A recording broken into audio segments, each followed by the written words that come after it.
Radha Madhava Jai Kunja Bihari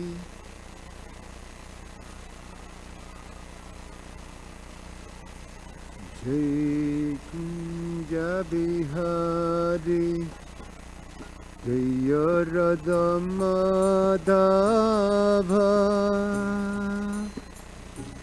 Jai Kunja Bihari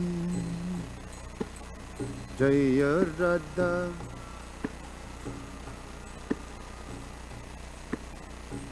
Jai Kunja Bihari Gopijana Bhalava Girivharadhari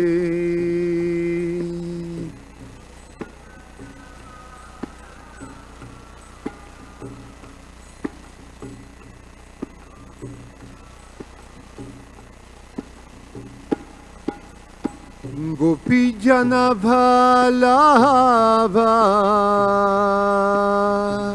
Girivharadhari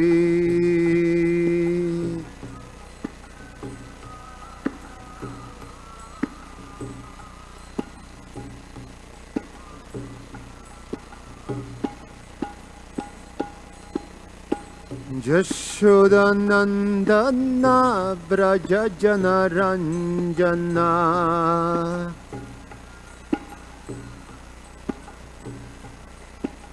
Jashodanandana Braja Janaranjana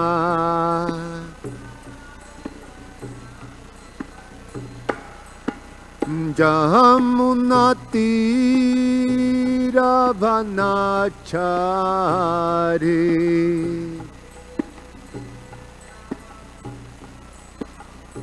Jamunati Ravanachari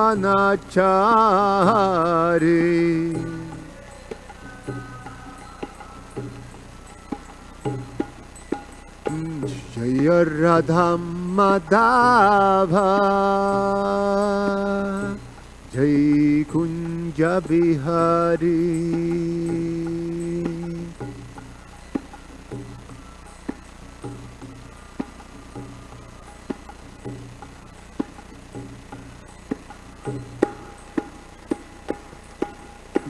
Jaya Radha Madhava Jai Kunja Bihari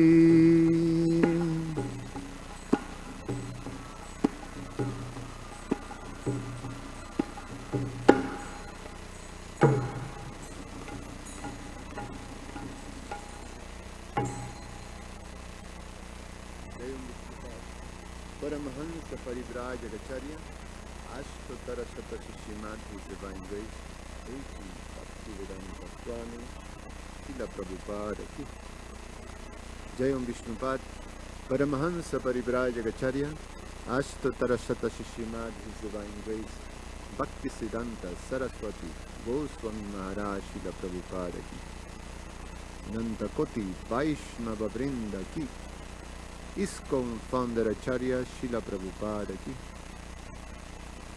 Grantara Srimad Bhagavatam Ki Itai Gaura Premanandi. Oh glories to the assembled devotees. Oh glories to the assembled devotees. Oh glories to the assembled devotees. Oh glories to Shishiguru and Shigoranga.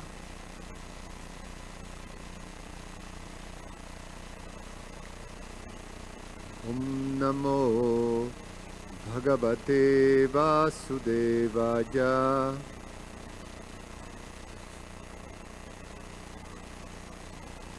Om Namo Bhagavate Vasudevaya Om Namo Bhagavate Vasudevaya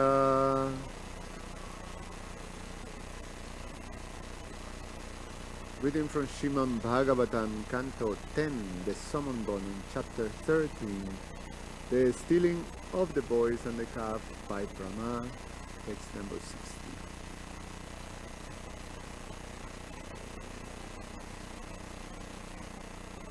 Yatra naisarga durbhaira sahasandri mrigadaya mitrani vajitavasa drutaruttar shakadikam yatra naisarga durbhaira sahasandri mrigadaya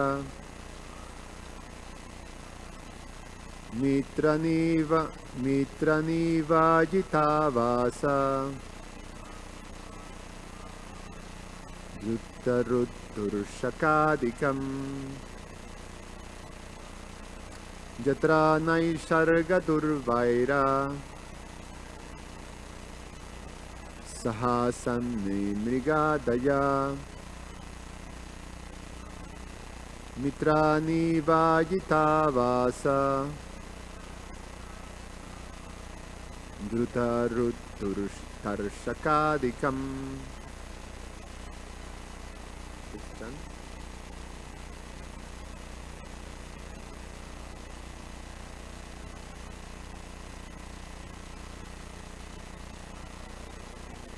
Sahasandri mrigadaya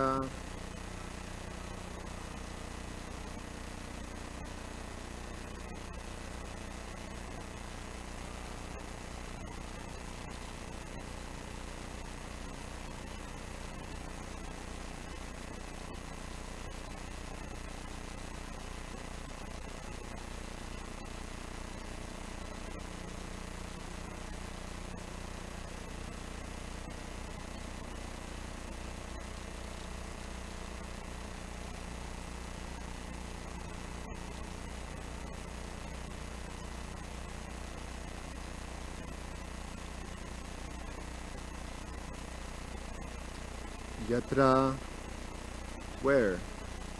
Naisarga, by nature. Durvairaha, living in enmity. Saha asam, live together.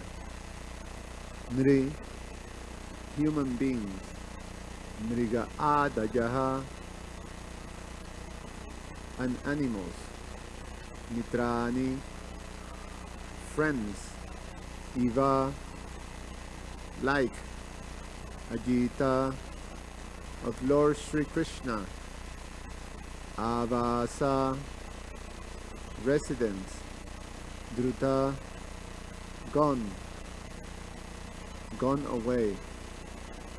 Rut, anger. Tarsaka adikam, thirst, and so on. Translation and purport by His Divine Grace A.C. Bhaktivedanta Swami Srila Prabhupada Ki Jai. Vrindavan is a transcendental abode of the Lord, where there is no hunger, anger, or thirst. Though naturally inimical, both human beings and fierce animals live there together in transcendental friendship. Purport. The word Vana means forest. We are afraid of the forest and do not wish to go there. But in Vrindavan, the forest animals are as good as demigods, for they have no envy. Even in this material world, in the forest, animals live together, and when they go to drink water, they do not attack anyone. Envy develops because of sense gratification.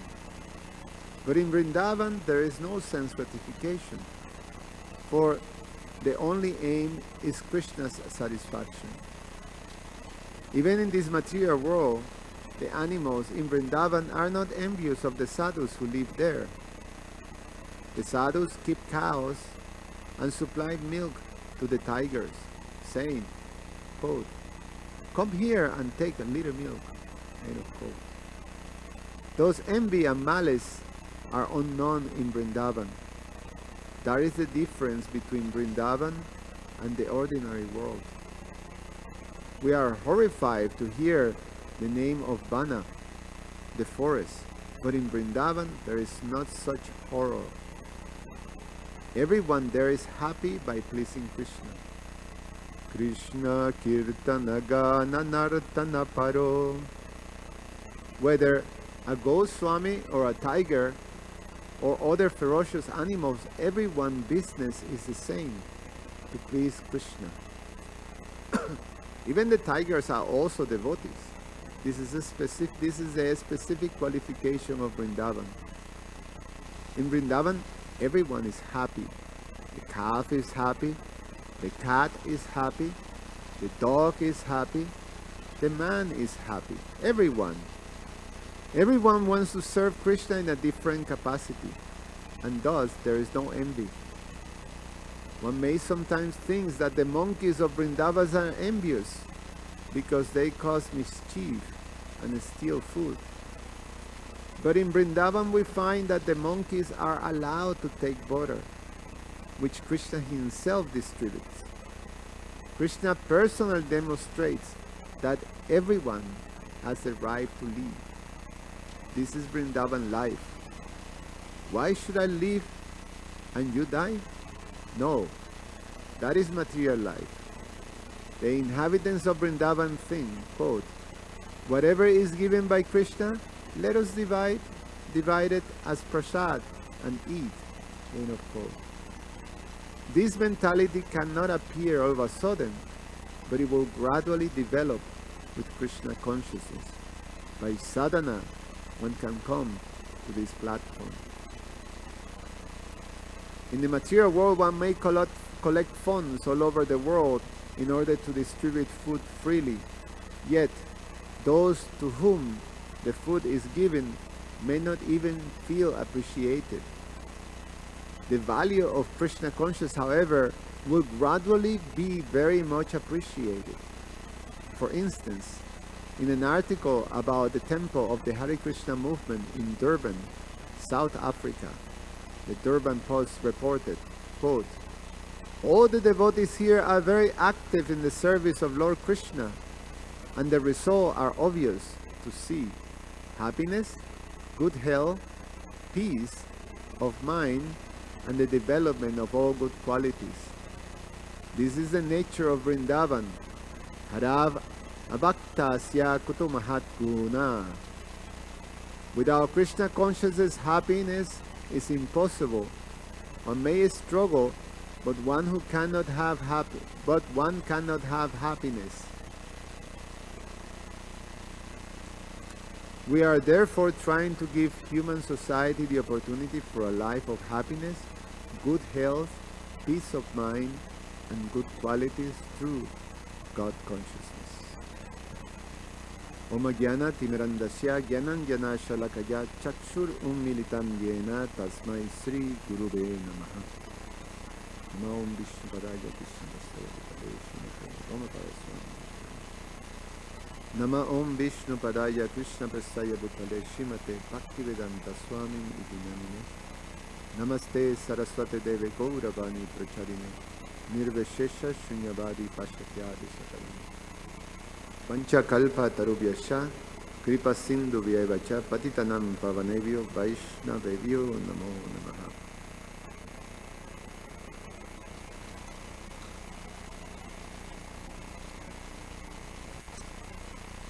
It's very wonderful, Srila Prabhupada's message and Srila Prabhupada's mission for the world.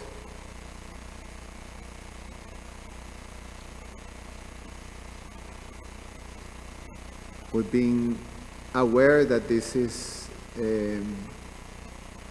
basically the last chapter that Srila Prabhupada commented on. We see the movies or the videos of Srila Prabhupada in his bed with Jayadvaita Maharaj next to him with the recorder transcribing, recording Prabhupada's commentaries. And we remember seeing Srila Prabhupada's condition.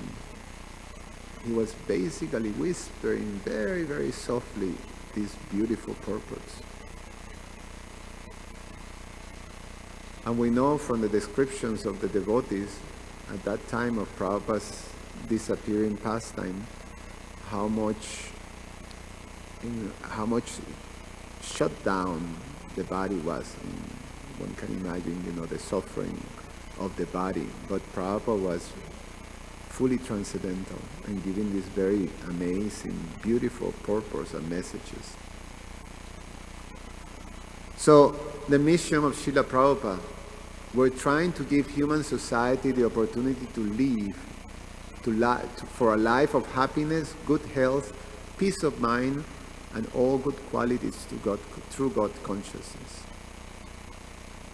So,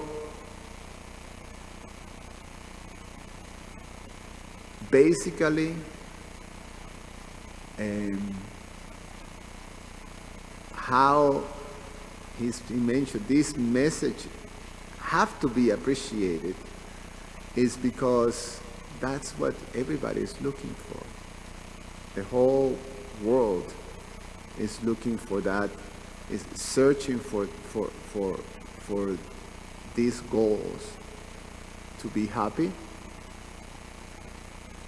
to be healthy, to be peaceful, for their minds to be peaceful, free from anguish and distress and depression and stress, all these things, and just to have good character, good qualities.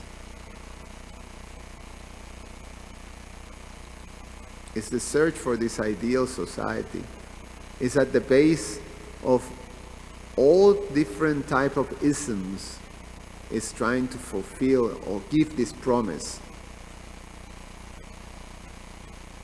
It's more or less the promise of this, say, in this society that we live. The American dream is basically this.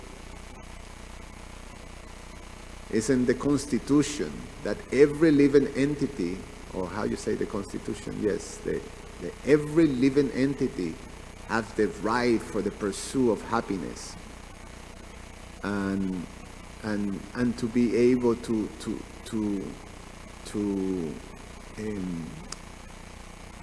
develop, to grow, and to just have a life of freedom. And that in itself, just these ideals, also connected to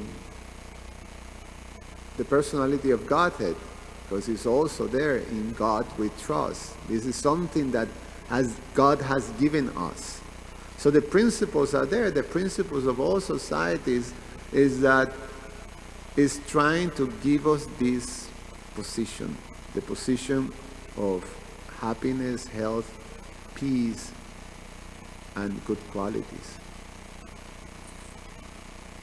But regardless of how they square it, regardless of what type of variation of promises are there, what type of ism becomes, socialism, communism, capitalism, this ism or that ism, they fall short. They fall short because of ignorance. And the main principle of the falling of society, and the main principle of unhappiness and disturbance is this principle of avidya. There are 5 kleshas, and the first one, from what everything cascades, is avidya, ignorance. From ignorance, then comes, I think, I can remember the Sanskrit, avishesha or something. Is false ego, basically. One develops the sense of the misidentification of the self. Abhinivesha, thank you. So, what is the hamkara, the false ego, but the principle of misidentification. And from this principle of misidentification of the self, then Icha and Dvesha, or Raga and attachment and aversion. What is it? Raga and Dvesha. Attachments and aversions. And then from these two, then complete absorption in material existence. One gets completely, it's like how the progression goes. One falls into the pool of material existence. And then from that, then comes dukkha, or unhappiness.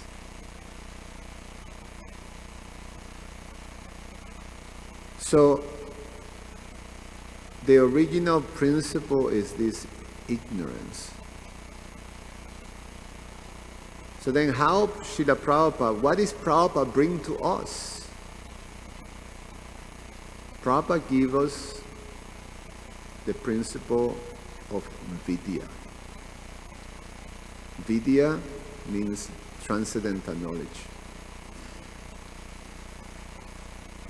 So Prabhupada brings in his teachings, in his vision, he gives to the world the principle of transcendental knowledge. Transcendental knowledge, Krishna explains, that is the means to become free from attachments. Where you going? Yeah. Something has happened to this. It goes up and down.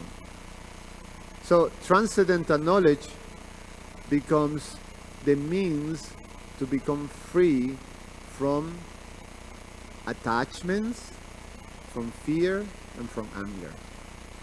Vita, raga, bhaja, krodha, man maja, man upashrita, bhavo jnanata pasa pita mat bhavan agata. So, becoming free from attachments, fear, and anger. That only happens to transcendental knowledge. And what is this transcendental knowledge that Krishna described in the 4th chapter? Is to fully understand the divinity of Krishna's appearance and Krishna's activities.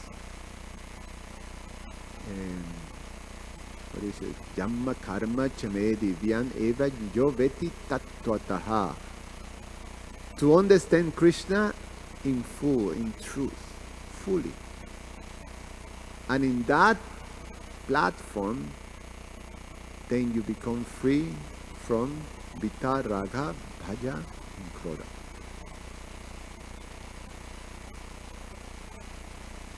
Only in that platform you become free.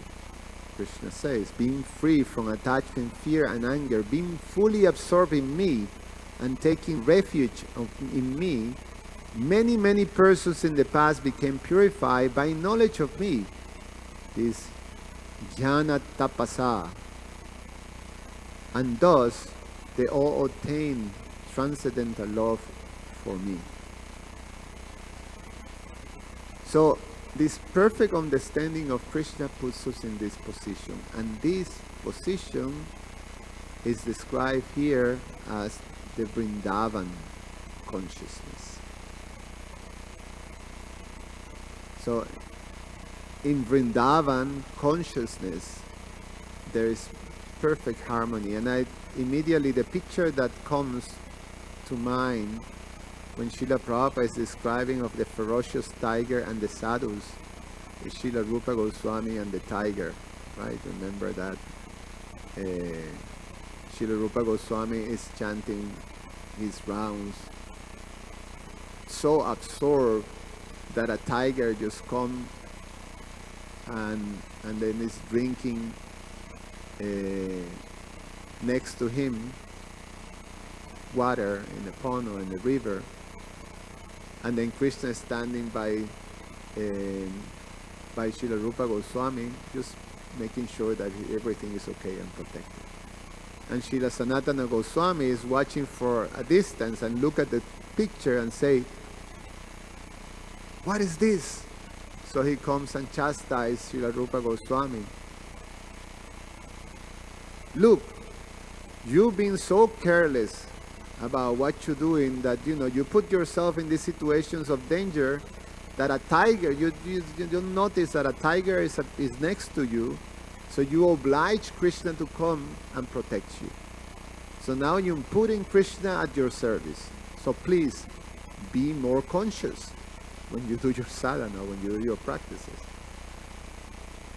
And then there was the next one that he was he's chanting so absorbed that the sun was beating on him so hard that it was so hot at that time, one of those summer Vrindavan days.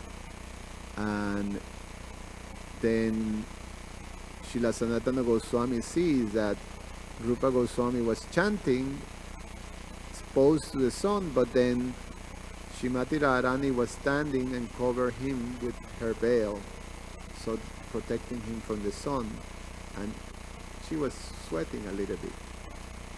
So Sanatana Goswami chastised him. "You're putting Srimati Radharani at your service now, you rascal. Stop." So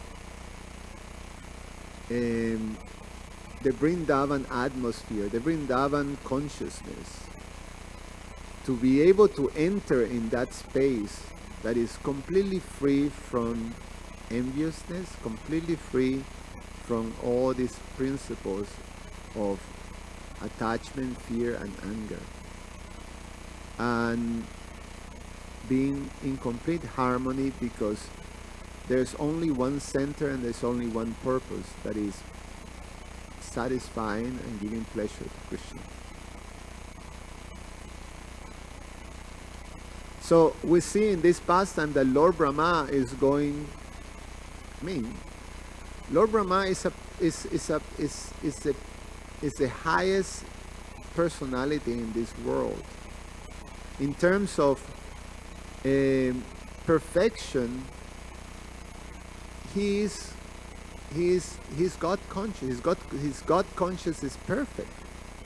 The fact that Lord Brahma, the way or the purity by his worship to Lord Vishnu is that he can come and communicate with Lord Vishnu directly. When he goes into the demigods comes to him, so he will be the via media to communicate the message of the demigods to Lord Vishnu, and then receive the message from Lord Vishnu and then pass it down to everybody else. So he have that type of connection and purity. We hear in the beginning that Lord Vishnu appears and shakes his hand after the austerities that he performed. So he is fully conscious of Lord Vishnu. However, he became bewildered by seeing Krishna. So he couldn't fully understand Krishna, because it was difficult to put the two together. This is my Lord Vishnu? This little boy, so attractive and so beautiful, so vulnerable as a child, can this be my supreme, most powerful Lord? I have to test. I'm not sure. He was doubting because he couldn't understand Krishna. So then the principle of understanding the divinity of Krishna's appearance in this world and activities in full knowledge, that's the position of Vrindavan. To have that full understanding of Krishna. So, even in the position of Lord Brahma, who is a perfected being, who is in perfect contact with Lord Vishnu, it becomes bewildering. There's more to go. There's more to go to understand Krishna in his original position. And we see that it's described that at one moment he experienced some fear when he realized the mistake that he has committed. But now we see in the process of him experiencing freedom from that fear, when he comes to fully again understanding, oh, my Lord. And in that position, we take full refuge. When we fully understand Krishna's position, then we naturally would take full shelter and take the refuge on him, on his lotus feet. When we understand Krishna's position, what is it? The Chaturasloki, the first one. I need the first one. 10. Yeah. Aham sarvasya prabhavo matva sarvam pravartate iti matva bhajante man yatha man Buddha Bhava Samante. That someone who understands Krishna's position as the origin of everything naturally will take shelter of him, naturally will surrender. So the position of shelter, of taking full shelter of Krishna, is this perfect understanding of his position. And then taking that shelter, then masuchaha. There's no more fear. There's no more fear. There's no more anxiety. Freedom from fear, anger, attachments. And then we see the example of great personalities who are completely fearless. Immediately comes to mind Prahlad Maharaj and Maharaj Ambarish in terms of showing complete fearlessness in the face of, great dangers. Not even blink, not moved by fear. Perfect position. So,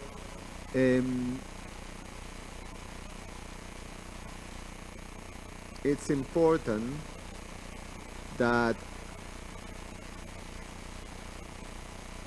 to understand this message, Prabhupada explains here that this Vrindavan consciousness It's not something that happens immediately, but it happens gradually by the practice of Krishna consciousness, by the sadhana practice that is given by the spiritual master, and is a means of moving from avidya to vidya. Is the means in which, so sadhana bhakti simply means that we are ruled by vidya. Although we may be still afflicted by avidya, vidya rules, because by vidya then we are regulated and we are taken to a path of purification. So in sadhana bhakti, two things are given to us that we cultivate: jnana and tapasya. So knowledge, so we absorbing ourselves, we receiving transcendental knowledge, we receiving the understandings of Krishna and his position, his supreme position. So we receiving this transcendental knowledge, and we also regulating our lives, so performing tapasya or regulations. So by the combination of these two, one becomes purified, and there's elevation to the point that gradually we start to develop fully this Vrindavan mentality. And the first thing that goes is envy. Prabhupada, well, not the first things that goes, but this principle of enviousness start to diminish, disappear. And Prabhupada equates enviousness with, let me see what is here, sense gratification. And in one sense, he explains also that this is a quality of the material world. Actually, in the translation is give, though there is a natural and inimical sort of mood that is in this world because of envy. So envy, it is explained that it's almost like an original condition of the living entity when we descend into this material world, or when we fall down into the material world. So we fall down into the material world because we've been infected by this enviousness, that it gets equated to desire. Icha dvesha samutena. What is it? Icha dvesha samutena. No. Icha dvesha samutena. Dvanda mohena bharata. Dvanda mohena. That we're affected by these dualities. This is what brings us down. Icha and dvesha, desire and hate. So desire of what? And so this desire is also translated as envy. Icha. Because we desire, what we desire? We desire the position of Krishna. We desire to be the enjoyer and the controller. And hate, well, we hate Krishna because he's in that position. I should be there. So these are like, sometimes the Christians and, the Judeo-Christian tradition says that there's an original sin that is the original sin. So in one sense, this is the original thing that is, the deepest seed of ignorance that is within the heart of the fallen conditioned soul. Desire and hate. Desire of Krishna's position and hate of Krishna. And then that permeates how we relate to each other. So at the bottom, this selfishness that arises from false ego is the cause of all kinds of conflicts and inimical behavior or animosity with each other. Because you just take, everything goes fine until someone steps on my toe.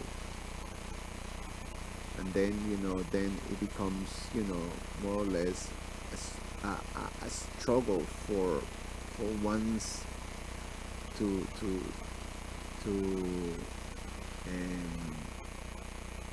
almost like keep our space,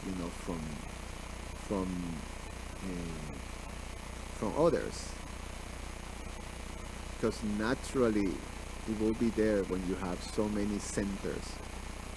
The example of the stones falling into the pond and creating concentric centers, and when you have many concentric centers, then everything starts to become distorted. So we become free gradually from this enviousness when we start to receive transcendental knowledge. Then as our enviousness decreases, then we qualify to receive this most confidential knowledge. Krishna makes that as a qualification for Arjuna. Because you're not envious, I can tell you this most confidential knowledge. 9th chapter. Anusuyave is the term that defines non-envious. So, coming to a place that is free, completely free from envy, is this Vrindavan atmosphere. And that's really what we want to be. There's no other choice, there's no other alternative to enter into this space than Krishna consciousness. And that's what Prabhupada brings to the world. It's not Prabhupada's make, it's what the scriptures tell us. There's no alternative. There's no alternative. The Ishupanishad says that. There's no alternative for happiness unless you accept its Ishavasya principle, which is at the heart of Vidya. That's the whole message. Unless one actually in that position, then there's no question of happiness. It's a life that is spiraled down into hellish conditions of life. But one can aspire to live for 100 years in this position that is ruled by Vidya and be peaceful and happy. And gradually elevate yourself to the position of become free from this material condition. Liberation. Any comments or questions?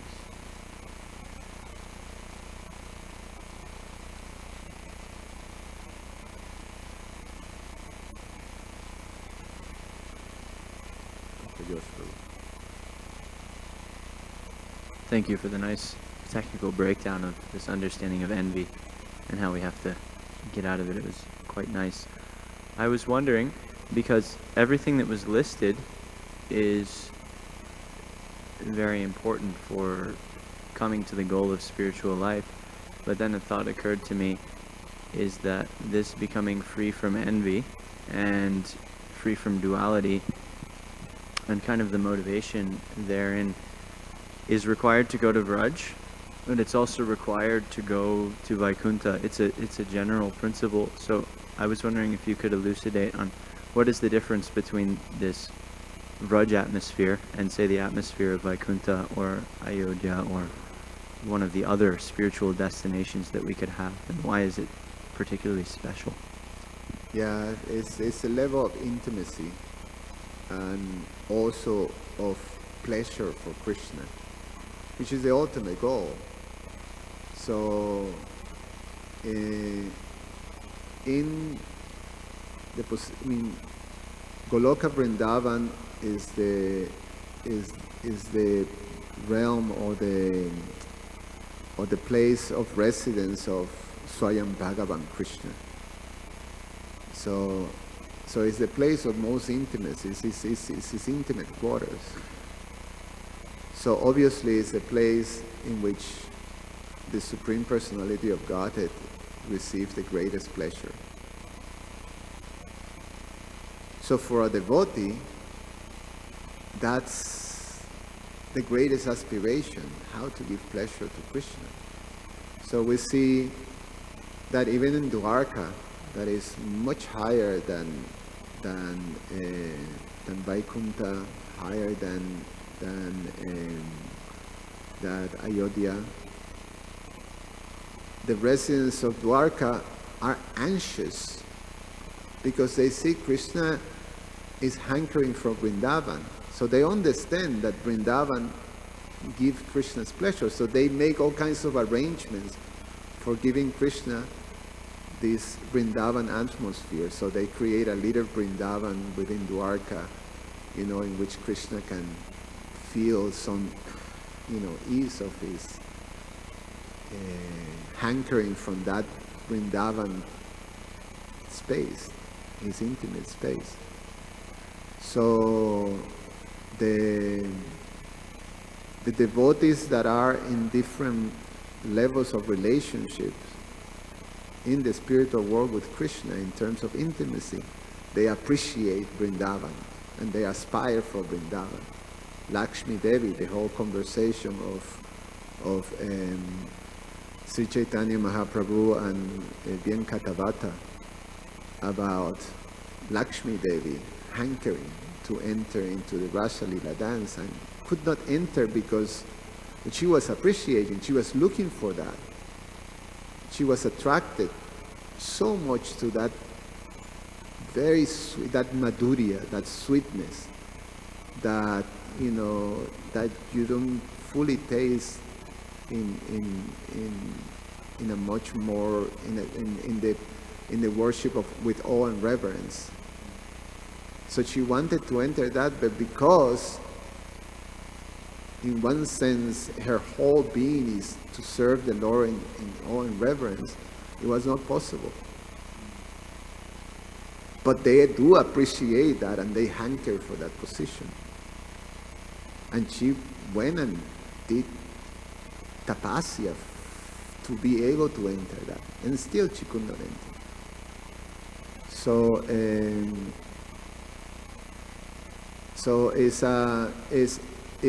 the difference is seeing the level of happiness and satisfaction that Krishna experienced. And Krishna says in himself that the type of worship that he received when there is in awe and reverence doesn't give him so much pleasure, But the worship of the damsels of Vrindavan, that's the highest. So there's so much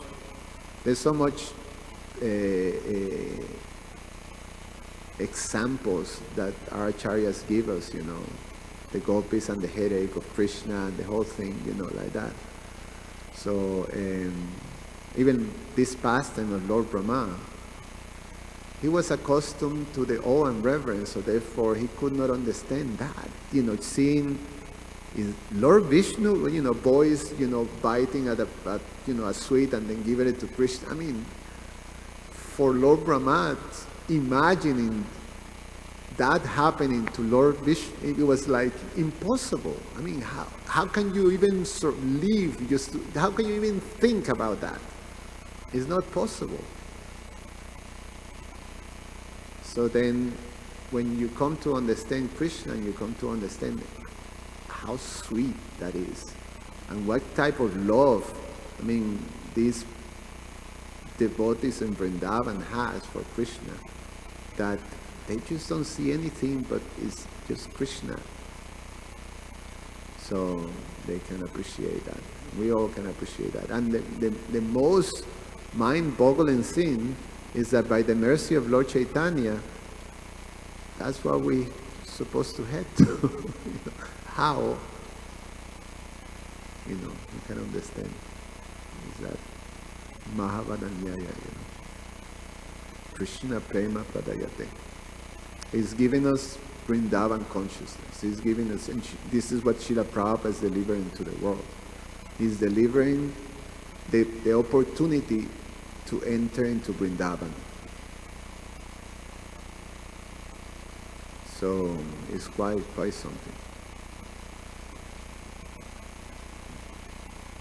Thank you for a very satisfying answer.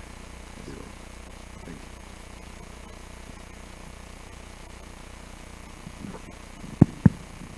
you. Very nice point. In this purport, Prabhupada said that enviness is coming from because of sense gratification. So in Vrindavan, Prabhupada used to say, there is no sex life. There is no question of sex life in Vrindavan. That's why everybody's free of enviness. So that's what I was realizing, that what was the meaning of why Prabhupada used to stress in Vrindavan there is no sex life. Oh, it's because sex life is the highest manifestation of sense gratification in this material world. Yeah. So, just that.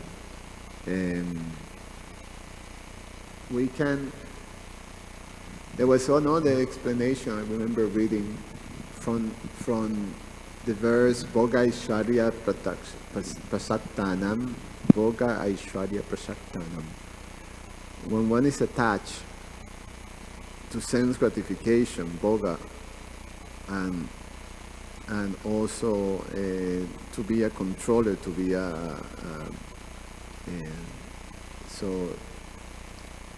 when one is attached to sense enjoyment and material, opulence, yeah. So one cannot have this vyavasayatmika buddhi. So meaning that one of the consequences of attachments to sense gratification is that our mind is going to so many different things. We have this bahushaka buddhi, that our intelligence is many branched. This desire, that desire, this desire, that desire, that desire. So unless we come to this position of Vrindavan, then we cannot focus. So the Vrindavan consciousness is when our intelligence is completely focused on Krishna and Krishna, only Krishna. Then there's what is this? Sarvadharman, man ekam saranam brajat is exclusive devotion to Krishna. So sex life is the highest manifestation of this attachment for sense gratification. So again, in the Vrindavan atmosphere, or the Vrindavan mentality, we become free from this attachment, which is rooted also in the bodily consciousness of life. So this ignorance of self. So this is the whole idea.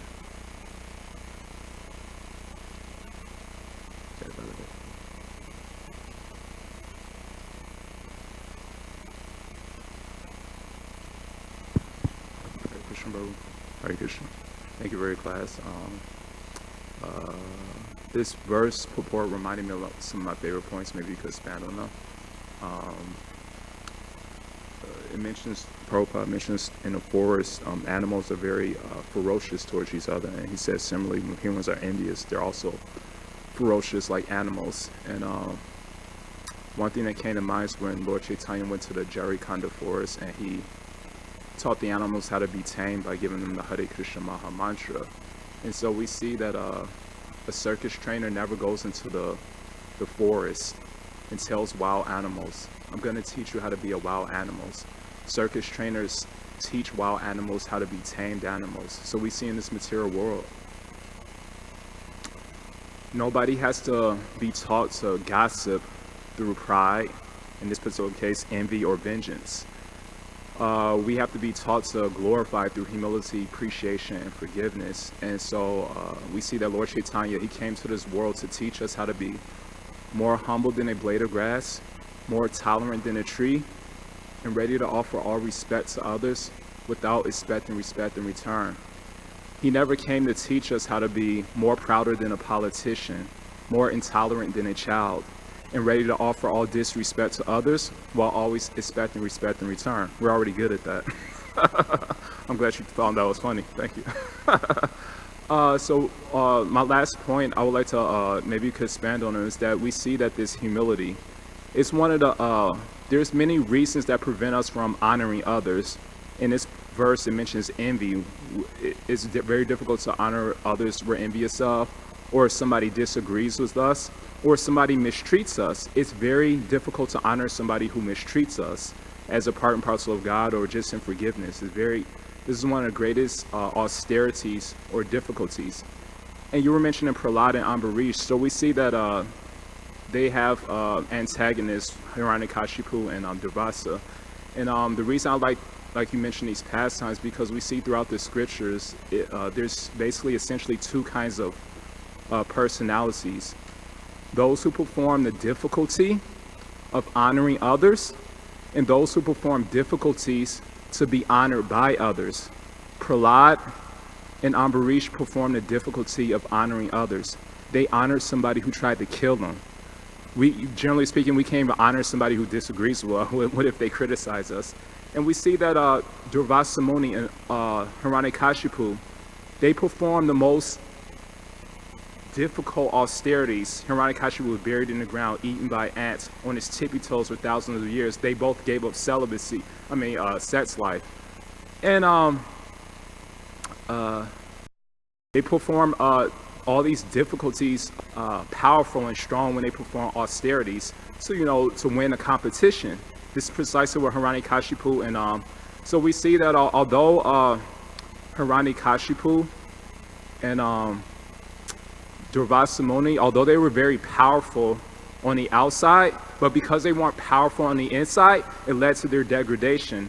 On the flip side of the coin, although Prahlad and Ambarish weren't powerful on the outside, but because they were powerful on the inside, they were humble, they were forgiving, and they were tolerant. It led to their elevation. And so that's why Jimi Hendrix, he has a nice quote. He says, when the power of love overcomes the love of power, the world will know peace. Krishna Bhakta Nishkama Ata Eva Shant Bhuti Muti Siddhi Kami Sakaliya Shant. Lord Chaitanya told Rupa Goswami that as long as we desire nothing but Krishna, then we're always peaceful. And we see that. So my question is, we see that a lot of times we think a person can be just animalistic just from sex life, like Karunanidhi. That's the term animal we think of. But we see that Durvasa Muni, he was a vegetarian, he was a celibate, he had saffron, he knew the scriptures. But the fact that he wanted to kill Ambarish due to envy, that kind of canceled out all his austerities.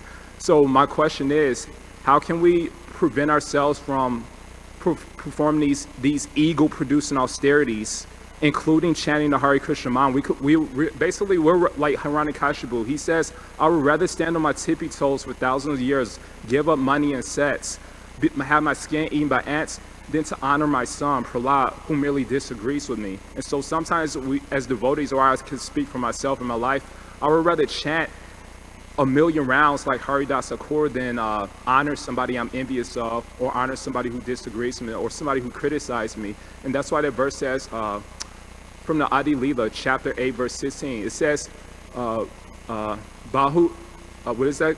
Bahu Jamakadi Yadi Shravanam Kirtan Tabutana Pai Krishna Padi Premadan. Even if you perform the austerity of chanting a million Hare Krishna Mahamantra rounds for many births, if you don't perform the humility producing austerity of honoring others and not expecting respect in return, then you won't get the prima dan, the goal, the love. And that's why in the purport, Prabhupada says, one should strictly follow the humility producing austerity of Lord Chaitanya by being more humble. So how can we not fall into the trap of these austerities, a million kadashis, chanting rounds, and then we can't honor somebody we're envious of, or honor somebody that disagrees with us, or honoring somebody who criticizes us? So how can we prevent ourselves from falling into this trap and creating more aparats for ourselves? You answered the question, and you said, just a moment ago, you said about cultivating those qualities. We can be chanting and chanting, but if we're committing offenses, which is, that is stemmed out of, the lack of cultivation, being more, more as envious as a politician and that type of thing, so more proud than a politician. Yeah. So if we're not cultivating humility and tolerance, respect, and curbing our false ego, then we cannot chant the holy name constantly. And so you mentioned that. So in a sense, the emphasizing for us the process of sadhana bhakti. It is expected that we're going to, we in the process of purifying ourselves, is the immediate understanding is where we're not pure. So you're not pure, you're gonna do some impure thing. It's expected. But the process of Krishna consciousness, you are, it's like Prabhupada said, he didn't accept the criticism of his disciples from people that will say, well, you see what, they're doing all kinds of nonsense. And then Prabhupada say, yeah, you can't criticize someone who is taking a shower and cleaning themselves because they're still dirty, or they still have some stuff. They in the process of taking the stuff out. So therefore, they're good. So so it is understandable that we're going to do things. We're gonna still have fears. We still have attachments. We still have anger. We still, we're not free from those things. But Prabhupada says here that will gradually develop with Krishna consciousness. By sadhana, one can come to this platform. The mentality cannot appear over a sudden. So this Vrindavan mentality doesn't appear over a sudden. Sadhana. So one of the beautiful things that that fills one with faith is to see how Krishna take care of each one of us when death comes. When we experience the departure of a dedicated devotee, a dedicated life to serve Krishna and serve Krishna's devotees. And if you see the devotee, we take it for granted because you see devotees, are, so this devotee, is not, we not consider everybody as a pure devotee, So we deal with each other and we see, well, nice devotee, sincere devotee. Sincere devotee doesn't necessarily mean pure devotee. You know, we're acknowledged that, you know, is a very sincere devotee that's basically seeing, you know, saying, you know, he's making mistakes or she's making mistakes, but he's very sincere. But then we see, when we experience the departure of such dedicated, sincere devotees, how Krishna makes all the arrangements to make, to bring that devotee to this space. This space of you can see of, it's almost like peace, of you know, elevation, which is amazing. So Prabhupada says that just don't give up your practices. You go through your life tolerating. There's a commentary of I think it's Srila Ramanuja Acharya that says about this freedom from attachment, and freedom from attachment, fear and anger.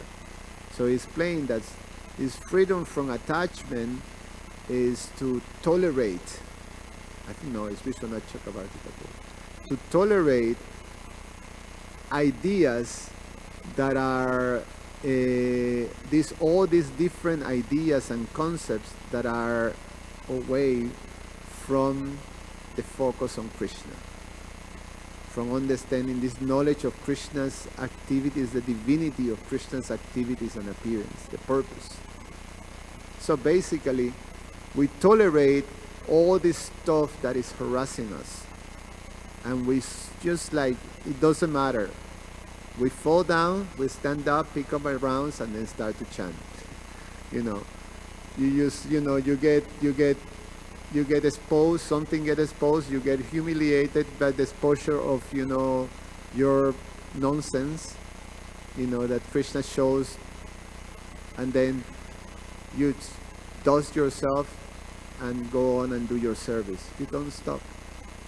So then Krishna will take care of us.